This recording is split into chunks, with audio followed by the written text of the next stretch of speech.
최 회장님, 우리 집에 차단기가 작동했는데 좀 고쳐주시겠어요? 근데 사모님은 왜 여기에? 구경 오시죠.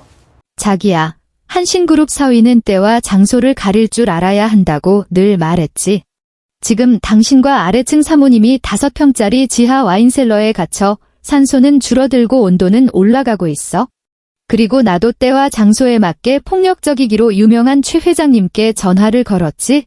걱정 마. 마루를 들고 직접 구하러 오신다고 했으니까. 이 둘만의 마지막 세계를 마음껏 즐겨. 어쩌면 마지막 유언을 남길 시간이 될 테니까. 서울 강남구 청담동. 이곳은 욕망의 용광로이자 위선의 전시장이다. 나, 윤서연. 한신그룹 회장의 장녀인 나는 지금 우리 집 펜트하우스 통유리창 앞에 서서 은하수처럼 반짝이는 서울의 야경을 내려다보며 핏물처럼 검붉은 보루도 와인을 흔들고 있다. 그리고 내 발밑 두꺼운 바닥 깊숙한 곳에서는 내 남편 강도준, 자칭 젤리트 인권 변호사라는 그 인간이 덫에 걸린 쥐새끼처럼 절망 속에서 버둥거리고 있다. 모든 것은 숨막히던 그 추석날부터 시작되었다. 평범한 가정이었다면 며느리의 스트레스는 시어머니의 잔소리와 끝도 없는 설거지에서 왔을 것이다. 하지만 한신그룹의 장녀인 나에게 지옥은 훨씬 더 은밀하고 화려했다. 강도준. 우리 아버지의 지원 덕에 겨우 로스쿨을 졸업하고 사법연수원도 꼴찌로 수료한 이 남자는 사람들 앞에서는 늘 완벽한 남편을 연기했다. 그는 자선 파티에서 다정하게 내 쇼를 정리해 주었고 기자들 앞에서는 아내의 사업을 어떻게 지지하는지에 대해 열변을 토했다. 하지만 집에 돌아와 두꺼운 현관문이 닫히는 순간 그의 가면은 속절없이 벗겨졌다. 서연아, 아버님께서 올해 배당금 지급을 미루신다던데? 어떻게 말씀드린 거야? 내 로펌 지금 자금 확장해야 하는 거 몰라. 강도준은 넥타이를 풀며 역겨울 정도로 계산적인 눈빛으로 나를 쏘아봤다. 그는 나를 겨보나 자기야라고 부르는 법이 없었다. 언제나 내 이름 서연아라고 불렀다. 마치 내가 그의 부하 직원이라도 되는 것처럼. 나는 거실 바닥에 무릎을 꿇고 앉아 시댁에서 가져온 제사 음식을 정리하고 있었다. 재벌가의 딸이지만 강도준의 그 전통적이고 봉건적이기까지 한 시골 본가에서 나는 여전히 눈치를 봐야 하는 며느리일 뿐이었다. 친척들 앞에서 그의 체면을 세워주기 위해 나는 순한 양처럼 보여야만 했다. 도준 씨, 요즘 건설 경기가 안 좋아서 그룹 자금 사정도 빠듯하대요. 아버님 말씀. 됐어. 그는 내 말을 거칠게 자르고 넥타이를 소파에 내팽개쳤다. 핑계. 다 핑계야. 당신들 한신그룹은 애초에 날 가족으로 보지도 않았어. 내가 대릴사위로 들어와서 이런 굴욕을 당하려고 온 줄 알아? 굴욕. 하, 우스운 소리. 60억짜리 내 명의의 펜트하우스에 살면서 그룹에서 내준 마이바흐를 몰고 내가 사준 파텍 필립 시계를 손목에 차고 있으면서 굴욕을 운운하다니. 우리의 결혼 생활이 썩은 냄새를 풍기는 시궁창 같았을 때 변수가 나타났다. 그 여자, 이혜진이 남편 최대성과 함께 우리 아랫집으로 이사왔다. 최대성은 재개발 딱지 장사와 불법 사채업으로 돈을 번 뒤 건설사 회장으로 신분을 세탁한 전형적인 졸부였다. 게다가 의심 많고 폭력적이라는 건 이 동네 사람이라면 다 아는 비밀이었다. 사업 파트너가 자기 험담 한마디 했다고 사람을 시켜 다리를 부러뜨렸다는 소문도 있었고 자기 운전기사가 차에 둔 현금을 훔쳤다고 의심해서 사람을 반죽음으로 만들어 병원에 보낸 적도 있었다. 그리고 이혜진, 성형한 티가 역력했지만 요염한 그 여자는 발정난 암코양이처럼 시도 때도 없이 위험한 페로몬을 풍기고 다녔다. 처음 엘리베이터에서 마주쳤을 때 나는 그 익숙하고 역겨운 냄새를 맡았다. 그건 배신의 전주곡이었다. 이혜진은 가슴이 깊게 파인 호피 무늬 원피스를 입고 포메라니안을 안고 있었다. 엘리베이터 문이 닫히는 순간 그녀는 일부러 중심을 잃은 척하며 강도준의 몸 위로 쓰러졌다. 어머, 죄송해요. 힐이 워낙 말을 안 들어서요. 그녀의 곁에 섞인 목소리가 좁은 엘리베이터 안에 울려 퍼졌다. 새빨간 매니큐어를 칠한 그 손은 뱀의 혀처럼 강도준의 팔에 살짝 얹어졌다. 강도준의 반응은 내 심장을 차갑게 식혔다. 그는 정중하게 피하기는커녕 아무렇지 않게 그녀의 허리를 감쌌다. 그의 손가락이 그녀의 허리에 머문 시간은 사교적 매너가 허용하는 시간보다 정확히 3초는 더 길었다. 괜찮습니다. 사모님. 엘리베이터가 흔들리는 건 흔한 일이니까요. 다치신 데는 없으시고요. 강도준의 목소리에는 내가 오랫동안 들어보지 못했던 자성과 다정함이 묻어 있었다. 엘리베이터의 번쩍이는 거울 벽면을 통해 나는 두 사람의 시선이 마주치는 순간 튀는 불꽃을 똑똑히 보았다. 그것은 적나라한 욕망이자 금기에 대한 갈망이었다. 그리고 나는 그 옆에서 투명한 유령처럼 서 있었다. 그날 이후 이혜진의 의도적인 구연한 만남이 시작되었다. 엘리베이터, 아파트 정원, 심지어 내가 자주 가는 백화점에서까지 그녀는 기가 막힌 타이밍에 나타났다. 그녀는 살갑게 내 팔짱을 끼며 전니라고 부르다가 무심한 척 강도준의 취향을 물었다. 언니, 강 변호사님은 평소에 어떤 커피 좋아하세요? 다음에 최 회장 시켜서 최고급 블루마운틴이라도 좀 보내드릴게요. 언니, 대개 도준 씨는 정말 젊고 능력 있나 봐. 우리 집 늙은이랑은 다르게. 일밖에 모르는 재미없는 인간이잖아요. 그녀의 모든 말은 내 남편을 칭찬하는 듯 했지만 그 불안하게 움직이는 눈은 늘 강도준의 모습을 찾고 있었다. 그리고 내 남편, 스스로를 똑똑한 엘리트 변호사라 자부하는 그 남자도 제 발로 굴러들어온 이 친절을 기꺼이 즐겼다. 그는 나래층에서 최 회장님과 할 얘기가 있다며 점점 더 많은 시간을 밖에서 보냈고 집에 돌아오는 시간은 점점 늦어졌으며 몸에 밴 이혜진의 값싼 향수 냄새는 점점 더 짙어졌다. 아버지는 어릴 적부터 내게 가르쳤다. 윤씨 집안의 딸은 남들 앞에서 절대 흐트러진 모습을 보여선 안 된다고. 결혼은 이익의 결합이자 가문의 체면이므로 속이 썩어 문드러져 구더기가 들끓 터라도 겉은 번지르르 해야 한다고. 그래서 나는 울 수도, 소리 지를 수도, 저속하게 그 여자의 머리채를 잡을 수도 없었다. 그건 너무 저급한, 내 격에 맞지 않는 행동이었다. 나 윤서연의 혈관에는 장사꾼의 피가 흐른다. 비즈니스 세계에서 경쟁자의 침식에 맞설 때 가장 먼저 해야 할 일은 소란을 피우는 것이 아니라 정보를 수집하고 리스크를 평가한 뒤 일격에 숨통을 끊어버릴 전략을 세우는 것이다. 그래서 내가 원한 것은 완벽한 승리, 그와 그녀 모두 재기불능으로 만들 철저한 파멸이었다. 나는 집에 초소형 몰래카메라를 설치하기 시작했다. 거실과 침실뿐만 아니라 우리가 평소 거의 사용하지 않는 서재의 비밀문 뒤에 있는 와인 창고에까지 피놀 카메라를 달았다. 그 창고는 이전 집주인이 남긴 것으로 방음과 항온 시스템이 완벽했고 귀한 와인을 보관하기 위해 두꺼운 산업용 방화문까지 설치되어 있었다. 카메라에 담긴 내용은 예상 밖의 것은 아니었지만 심장이 아려오는 것은 어쩔 수 없었다. 나는 강도준이 내가 필라테스를 하러 나간 사이 몰래 아래층으로 내려가는 것을 보았다. 이혜진이 김치를 갖다 준다는 핑계로 반투명한 슬립 차림으로 우리 집 문을 두드리는 것을 보았다. 그들이 내 소파에서 내가 공들여 고른 이탈리아제 가죽 소파 위에서 역겨운 짓을 하는 것을 보았다. 당신 그 목석 같은 마누라는 아직도 몰라. 모니터 속 이혜진의 목소리는 날카롭고 귀에 거슬렸다. 그 여자 얘기 꺼내지 마. 강도준이 거친 숨을 몰아쉬었다. 하루 종일 고상한 척, 꼭두각시 인형 같아. 역시 당신이 진짜 여자답지. 근데 최 회장 그 무식한 인간 요즘 집에 없지? 회사에 새 프로젝트 생겨서 정신없어. 요즘 거의 집에도 안 들어와. 도준 씨, 우리 이러다 들키면 어떡해? 최 회장, 나 죽일 거야. 뭘 겁내? 그 인간은 재개발업자고 난 변호사야. 설령 들켜도 내가 그 인간 재산 한 푼 없이 내쫓고 감옥에서 평생 썩게 만들 수 있어. 그리고 내가 한신그룹 지분만 손에 넣으면 우리 둘이 멀리 떠나는 거야. 그 말을 듣고 나는 재생을 멈췄다.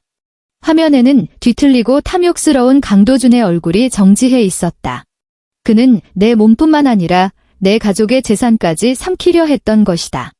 그 순간 내 마음속에 남아있던 마지막 한 줌의 온기마저 완전히 꺼져버렸다. 눈물은 말랐고 그 자리에는 전에 없던 냉정함이 들어찼다. 아버지가 가르쳐 주신 대로. 서연아, 누군가 내 손에 든 고기를 뺏으려 하면 그냥 손을 걷어선 안 된다.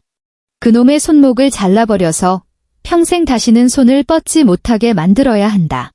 기회는 금방 찾아왔다. 사흘 뒤, 나는 일부러 저녁 식사 자리에서 전화를 받았다. 네. 부산지사 회계에 문제가 생겼다고요? 지금 당장 제가 가야 한다고요? 알겠습니다. 바로 표 예매할게요. 나는 전화를 끊고 초조한 표정을 지었다. 강도준은 스테이크를 썰고 있었다. 그 말을 듣자 그의 손이 순간 멈칫했고 눈 밑에 스치는 희열을 나는 똑똑히 보았다. 하지만 그는 금세 그것을 감추고 걱정스러운 표정을 지었다. 이렇게 늦게 부산까지? 너무 힘들겠다. 내가 같이 가줄까? 위선자. 정말 같이 가고 싶었다면 테이블 밑에서 발끝으로 박자를 맞추고 있진 않았겠지. 그건 그가 초조하거나 흥분했을 때 나오는 버릇이었으니까? 아니야.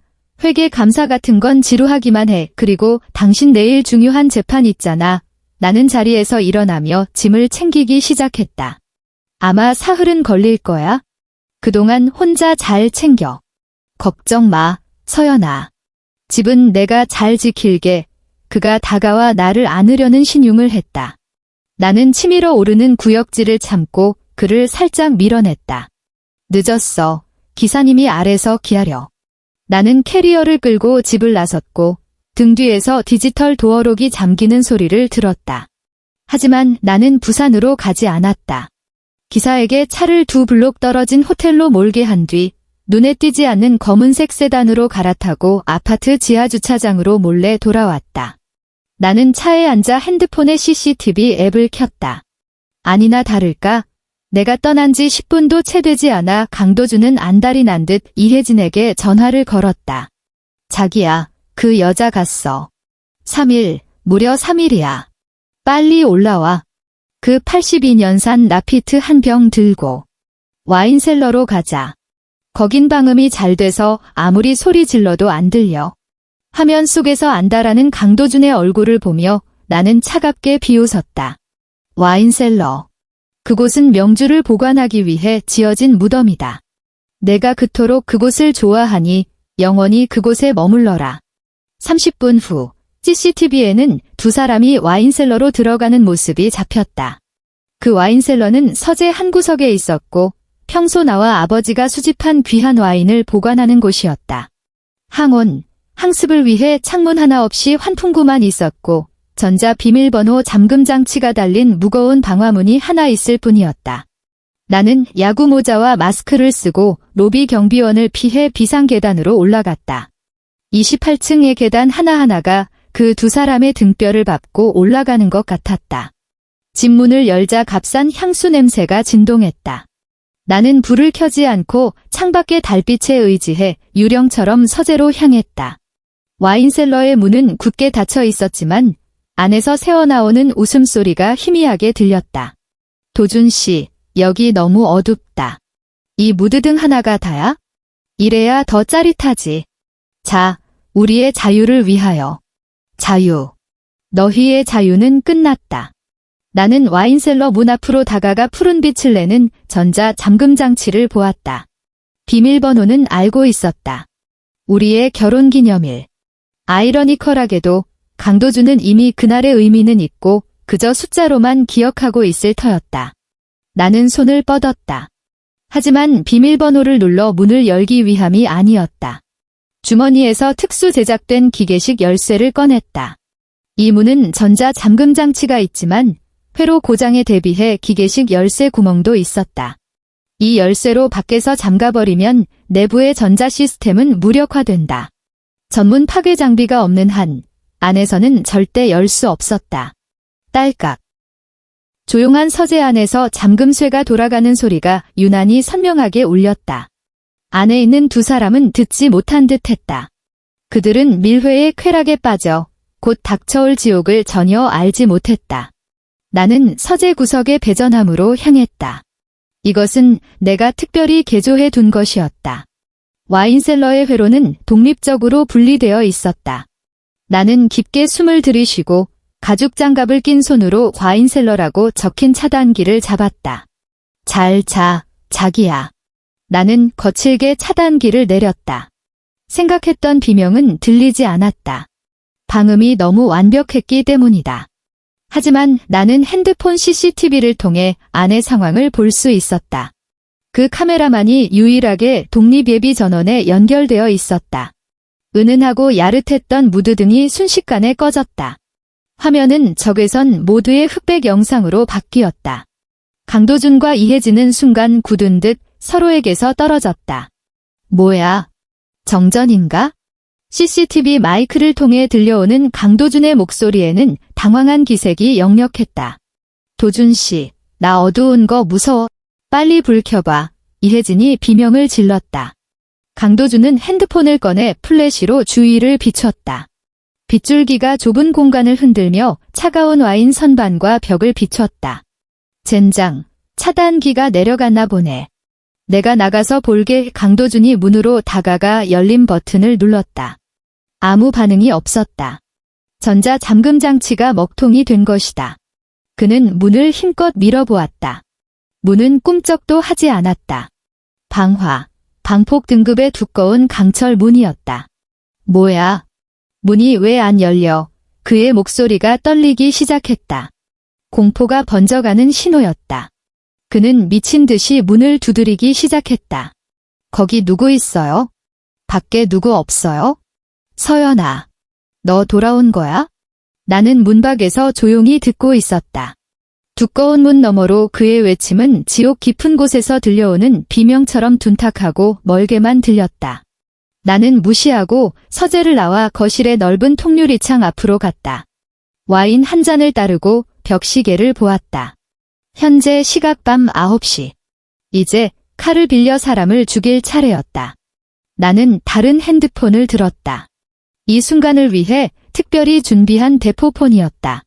번호 하나를 눌렀다. 전화는 2번 울리고 연결되었다. 건너편에서는 시끄러운 소음이 들려왔다. 아무래도 어느 공사장인 듯 했다. 그리고 거칠고 짜증 섞인 목소리가 들렸다. 누구요? 이 밤중에. 최대성이었다. 새 프로젝트 때문에 정신없다던 이혜진의 남편. 최 회장님, 안녕하세요. 저 위층 사는 윤서연이라고 합니다. 은의 목소리는 순간 연약하고 무력하며 미안함이 가득한 톤으로 바뀌었다. 상대방은 잠시 침묵했다. 이내 말투가 조금 부드러워졌다. 어쨌든 나는 한신그룹의 장녀였고 상류사회에 끼고 싶어하는 이 졸부는 내게 함부로 대할 수 없었다. 아이고, 윤 사모님이시네요. 이 늦은 시간에 무슨 일이십니까? 혹시 우리 집 개가 또 짖었나요? 아니에요, 회장님. 실은 제가 좀 말씀드리기 민망해서요.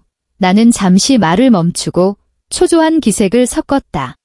다름이 아니라 도준 씨가 출장 가서 집에 저 혼자 있는데 방금 갑자기 집이 정전되면서 타는 냄새 같은 게 나는 거예요. 너무 무서워서요. 관리실에 전화했는데 이 시간엔 아무도 안 받고요. 회장님께서 건축 쪽 전문가시라고 들어서 혹시 괜찮으시면 잠깐 올라와서 봐주실 수 있을까요? 제가 정말 너무 무서워서요. 최대성 같은 남자는 이렇게 고고한 여자가 자신에게 약한 모습을 보이는 것에 가장 약하다. 이것은 그의 허영심을 극도로 만족시켜줄 것이다. 허허. 별일 아니구만요. 전기 쪽은 제가 전문이죠. 윤 사모님, 걱정 말고 기다리세요. 제가 바로 올라가겠습니다. 근데 우리 집사람은요? 아까부터 전화를 계속 꺼놨던데 사모님 댁에 뭐 빌리러 간다고 하더니 아직 안 왔습니까? 물고기가 미끼를 물었다. 나는 일부러 망설이는 척하며 우물쭈물 말했다. 네. 혜진 씨요. 그게 오셨던 것 같기도 한데 제가 직접 뵙지는 못해서요. 근데 서재 쪽 창고에서 이상한 소리가 들리는 것 같아서요. 어머, 혹시 그 안에 갇히신 거 아닐까요? 아까 거기서 쾅 하는 소리가 나고 바로 정전됐거든요. 전화기 너머의 숨소리가 순간 거칠어졌다. 최대성은 무식했지만 바보는 아니었다. 아내는 전화기가 꺼져 있고 아래층에 간다고 했는데 아래층 여자는 사람을 못 봤지만 창고에서 이상한 소리가 난다고 한다. 여기에 그의 타고난 의심 많은 성격이 더해지자 의심의 씨앗은 순식간에 거목으로 자라났다. 윤 사모님, 거기 꼼짝 말고 기다리세요. 제가 금방 가겠습니다. 전화가 끊겼다. 나는 핸드폰을 내려놓고 현관으로 가 문을 살짝 열어두었다. 그리고 거실로 돌아와 머리를 정리하며 우아하면서도 겁에 질린 모습을 연출했다. 3분도 채 되지 않아 복도에서 묵직한 발소리와 함께 금속이 부딪히는 짤랑거리는 소리가 들렸다. 최대성이었다. 소리를 들어보니 손에 연장을 들고 온 모양이었다. 내가 문을 열자 먼지 묻은 점퍼 차림의 최대성이 보였다. 그의 손에는 거대한 유압 절단기와 빠루가 들려 있었다. 그의 얼굴은 무섭도록 굳어 있었고 눈에는 살기가 번뜩였다. 최 회장님, 이렇게 빨리 와주셨네요. 정말 감사합니다. 은하는 가슴에 손을 얹고 겁에 질린 표정을 지었다. 최대성은 인사치레도 없이 바로 물었다. 소리가 어디서 났다고 했습니까? 저쪽 서재에서요. 저 와인셀러 문이 잠긴 것 같은데 제가 아무리 열려고 해도 안 열리고 안에서도 아무 소리가 없어서요. 혹시 누전돼서 사람이 다친 건 아닐까요? 나는 서재 쪽을 가리키며 목소리를 떨었다. 최대성은 성큼성큼 서재로 들어갔다. 그때 와인셀러 안에 두 사람이 바깥의 소리를 들었는지 필사적으로 문을 두드리기 시작했다. 살려주세요. 밖에 누구 있어요? 빨리 문 열어줘요. 강도준의 목소리는 쉬어 있었고 절박했다. 그 목소리를 들은 최대성의 얼굴이 순간 잿빛으로 변했다. 그리고 곧이어 그는 다른 목소리를 들었다. 바로 자기 아내의 목소리였다. 도준 씨, 누가 온 거야? 으헝헝, 나 무서워. 도준 씨. 그 두 글자는 최대성이라는 화약고에 떨어진 불씨와 같았다. 그는 획 고개를 돌려 나를 쳐다봤다. 그의 눈빛은 복잡했다. 무언가 깨달은 것 같기도, 그래서 더욱 분노하는 것 같기도 했다. 윤 사모님, 뒤로 물러나 계십시오. 그의 목소리는 짐승의 으르렁거림처럼 낮고 무섭게 깔렸다. 나는 순순히 고개를 끄덕이고 서재문과 그늘로 물러나 조용히 핸드폰을 꺼내 녹화 버튼을 눌렀다. 최대성은 손에 든 빠루를 들어 올려 문틈을 향해 사정없이 내리찍었다. 쾅! 거대한 충격음이 방 안에 울려 퍼졌다. 문은 튼튼했지만 분노한 장정과 육중한 연장 앞에서는 오래 버틸 수 없었다. 안에 있던 두 사람은 이 끔찍한 소리에 완전히 겁에 질린 듯 했다. 누구야? 밖에 누구냐고. 부수지 마. 우리 나갈 거란 말이야. 강도준이 공포에 질려 외쳤다. 최대성은 아무 말 없이 기계처럼 미친 듯이 빠루를 휘둘렀다. 한 번, 두 번, 세 번. 마침내 쩍 하는 소리와 함께 잠금장치 구조가 폭력적으로 파괴되었다. 최대성은 유압 절단기로 문틈을 벌리고 온 힘을 다해 젖혔다. 두꺼운 방화문이 귀를 찢는 마찰음을 내며 서서히 열렸다. 손전등의 강한 빗줄기가 어두운 와인셀러 안으로 순식간에 쏟아져 들어갔다. 그 장면은 내가 보기에도 실로 압권이었다.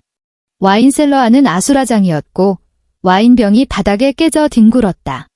강도준은 옷이 흐트러진 채 셔츠 단추가 반쯤 풀려 있었고 얼굴은 눈물 콧물로 범벅이 되어 있었다. 이혜진은 더욱 비참했다. 호피 무늬 원피스는 찢어져 있었고 강도준의 등 뒤에 숨어 부들부들 떨고 있었다. 손전등 빛이 그들의 얼굴을 비추자 두 사람의 표정은 구조되었다는 기쁨에서 순식간에 극도의 공포로 바뀌었다. 그들이 본 것은 구조대원이 아니라 핏발선 눈으로 자신들을 노려보는 악귀 같은 최대성이었기 때문이다. 좋아. 아주 좋아. 최대성은 분노가 극에 달해 오히려 웃었다. 그 웃음은 우는 것보다 더 끔찍했다. 내가 밖에서 뼈 빠지게 돈 버는 동안 넌 위층에서 웬 논팽이랑 바람을 피워. 그것도 윤 사모님 댁 와인셀러에서? 여보, 아니야. 당신이 생각하는 그런 거 아니에요. 오해야. 이혜진이 비명을 지르며 해명하려 했다. 오해는 니미럴. 최대성은 고함을 지르며 안으로 돌진했다. 그는 강도준의 머리채를 잡아채 죽은 개를 끌듯 그를 와인셀러에서 끌어내 서재 바닥에 내동댕이 쳤다. 아, 허리. 때리지 마. 나 변호사야. 사람 치면 불법이라고 강도준이 비명을 지르며 법으로 자신을 보호하려 했다. 하지만 분노한 야수 앞에서 법은 휴지 조각에 불과했다. 변호사. 시발, 내가 패는 게 바로 변호사야. 최대성은 안전화를 신은 육중한 발을 들어 강도준의 복부를 사정없이 걷어찼다. 퍽. 워낙 세게 찬 터라 갈비뼈가 부러지는 소리가 들리는 듯 했다. 강도준은 삶은 새우처럼 몸을 말고 입에 거품을 물었다. 비명조차 지르지 못했다. 이혜진은 겁에 질려 바닥에 주저앉아 울부짖으며 용서를 빌었다. 여보, 내가 잘못했어. 다시는 안 그럴게. 최대성은 몸을 돌려 그녀의 뺨을 거세게 후려쳤다. 그녀의 입가에서 피가 터져 나왔고 반대쪽 뺨이 순식간에 부어올랐다. 너도 딱 기다려. 그리고 그는 다시 강도준에게 분노를 쏟아냈다. 주먹과 발길질이 비 오듯 쏟아졌다. 평소 말끔하게 관리하던 강도준의 얼굴은 순식간에 피떡이 되었고 소위 엘리트라는 이미지는 온데간데 없이 사라졌다. 나는 문가 그늘에 서서 이 모든 것을 냉정하게 녹화했다. 핸드폰 화면에는 폭력의 현장이 선명하게 담겼고 모든 비명과 욕설은 고스란히 저장되어 법정 증거가 될 것이었다. 강도준이 더 이상 움직이지 못하고 희미한 신음만 내뱉을 때쯤 나는 타이밍에 맞춰 경악하며 소리쳤다. 그만하세요. 사람 죽겠어요. 저 경찰에 신고했어요. 경찰 신고라는 말에 최대성은 마침내 손을 멈췄다. 그는 거친 숨을 몰아쉬며 나를 매섭게 쏘아보고는 바닥에 널브러진 한 쌍의 개와 고양이를 보며 침을 뱉었다. 윤 사모님, 오늘 일은 죄송하게 됐습니다. 사모님 댁을 더럽혔네요. 하지만 이 빚, 제가 꼭 기억하겠습니다. 경찰은 금방 도착했다. 구급차도 함께 왔다. 혼란스러운 밤이었다. 강도준은 들것에 실려나갈 때 얼굴이 돼지머리처럼 부어 있었고 여러 군데 골절에 내장 출혈까지 있었다. 이혜진은 담요를 두른 채 경찰차 옆에서 벌벌 떨었고 주위에는 구경 나온 이웃들이 몰려들어 손가락질했다. 그리고 나는 유일한 목격자이자 피해자의 가족으로서 경찰 조사를 마친 뒤 고요해진 집으로 홀로 돌아왔다. 서재의 아수라장과 낭자한 핏자국을 보며 나는 공포 대신 전에 없던 정화된 기분을 느꼈다. 그날 밤 나는 유난히 깊고 달게 잤다. 그 후 한 달은 내가 승리의 과실을 수확하는 시간이었다. 강도준은 중상 판정을 받았다. 여러 곳이 분쇄 골절되었고 생명에는 지장이 없었지만 의사는 그가 평생 정상인처럼 걷지는 못할 것이라고 했다. 그는 절름발이가 되었고 평생 재활 치료를 받아야 하는 장애인이 되었다. 나는 남편의 외도와 그로 인한 상간남의 폭행으로 막대한 정신적 충격을 받았다는 이유로 법원에 이혼 소송을 제기했다. 내 변호인단은 아버지가 구해줄 수 있는 최고의 팀이었다. 그들은 법원에 강도준과 이혜진이 수개월간 나눈 음란한 문자 메시지와 통화 기록, 그리고 함께 호텔을 드나드는 CCTV 영상을 제출했다. 이 모든 것은 내가 집에 카메라를 설치하기 전 사설 탐정을 통해 수집한 것들이었다. 물론 가장 치명적인 증거는 그들이 와인셀러에 갇혔을 때 내가 CCTV에서 추출한 녹취 파일이었다. 녹취 속에서 그들은 서로를 비난하며 자신들의 부적절한 관계를 명확하게 인정했다. 빼도 박도 못할 증거 앞에서 강도준은 100마디 변명도 할 수 없었다. 법정에서 그는 휠체어에 앉아 새하얀 얼굴을 하고 있었다. 그는 나를 원망과 불만으로 가득 찬 눈으로 바라봤다. 그는 아마 죽을 때까지도 자기 눈에 순한 고양이 같았던 내가 어떻게 갑자기 날카로운 발톱을 드러냈는지 이해하지 못할 것이다. 윤서연, 너였어. 전부 내가 꾸민 짓이야. 그는 히스테릭하게 내게 소리쳤다. 우릴 가둔 것도 너고 최대성한테 전화한 것도 너야. 이 독한 년. 나는 그를 차갑게 바라볼 뿐 아무 말도 하지 않았다. 내 변호사가 일어나 판사를 향해 차분하게 말했다. 재판장님, 제 의뢰인은 남편이 폭행당하는 끔찍한 장면을 목격한 충격으로 극심한 정신적 고통을 겪고 있으며 현재도 심리치료를 받고 있습니다. 피고 측이 주장하는 계획 분우는 터무니없는 망상이며 피해자에 대한 명백한 2차 가해입니다. 결국 법원은 혼인 파탄의 귀책 사유가 있는 강도준에게 위자료 지급은 물론 재산 분할에서 완전히 배제한다는 판결을 내렸다. 당연히 소위 혼우재산이라는 것의 99%는 내 명의였으므로 그는 한 푼도 가져가지 못했다. 오히려 그는 나에게 거액의 정신적 피해 보상금을 지급해야 했다. 그 돈은 그가 평생 갚아도 못 갚을 빚이 될 것이다.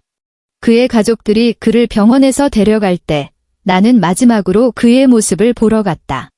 한때 의기양양하고 말끔한 수트를 차려입던 엘리트 변호사는 이제 초췌한 몰골로 휠체어에 앉아 순식간에 20년은 늙어버린 노인 같았다. 그가 자랑스러워하던 모든 것이 하룻밤 사이에 잿더미가 되었다. 그리고 최대성, 그의 말로는 더욱 비참했다. 상해죄는 확정이었다. 내가 제출한 결정적 영상 증거 물론 나는 최대성이 폭행하는 부분만 교묘하게 편집했고 내가 유도하고 촬영한 과정은 모두 삭제했다 덕분에 그는 중형을 선고받았다. 더 기가 막힌 것은 경찰이 그를 조사하는 과정에서 그의 건설 비리에 얽힌 뇌물공여, 탈세, 경쟁업체 폭력 협박 등 여러 범죄가 꼬리에 꼬리를 물고 드러났다는 점이다. 여러 죄가 병합되어 그는 아마 평생을 감옥에서 보내게 될 것이다. 그의 건설회사는 구심점을 잃고 추문에 휩싸여 주가가 폭락했고 곧 파산 직전에 이르렀다. 이혜진으로 말할 것 같으면 그녀는 상류층 사교계 전체의 웃음거리가 되었다. 남편은 감옥에 가고 정부는 장애인이 되었으며 자신은 간통녀로 낙인 찍혔다. 그녀는 최 씨 집안에서 쫓겨났고 모든 명품과 부동산은 동결되었다. 그녀는 자신의 세계로 돌아가려 애썼지만 모두가 그녀를 피하는 것을 발견했다.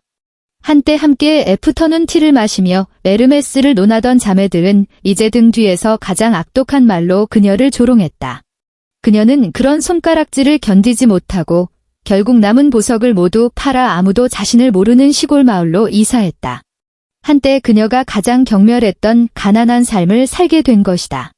누군가 그녀가 작은 식당에서 설거지를 하는 것을 봤다고 했다. 손은 거칠었고 예전의 요염함은 한 조각도 찾아볼 수 없었다고. 인과응보, 완벽한 마무리였다. 몇 달 후 나는 한신그룹 최고층 회장실에 앉아 있었다. 창밖으로는 서울의 화려한 스카이라인이 펼쳐졌다.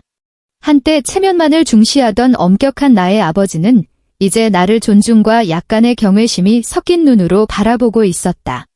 서연아, 아주 잘했다. 그는 내 앞에 서류 하나를 내밀었다. 최씨건설의 골칫덩이는 내가 법무팀 시켜서 다 처리했다. 이제 그건 내 것이다. 내가 받아든 서류에는 최씨건설 주식 인수계약서라고 적혀 있었다. 나는 아주 헐갑에 한때 경기도 일대를 호령하던 그 회사를 인수했다. 내 시선은 사무실 한 구석에 와인 캐비닛에 머물렀다. 그곳에는 로만의 콩티 한 병이 조용히 누워 있었다. 내가 가사도우미를 시켜 그 먼지 쌓인 와인셀러에서 꺼내 온 것이었다. 나는 자리에서 일어나 우아하게 와인 한 잔을 따랐다. 핏빛 액체가 크리스탈 잔 안에서 부드럽게 흔들리며 풍부한 향을 뿜어냈다. 나는 거대한 통유리창 앞으로 다가가 발 아래의 수많은 차들을 내려다보며 와인을 한 모금 음미했다. 와인이 혀끝을 스치며 지나갔다.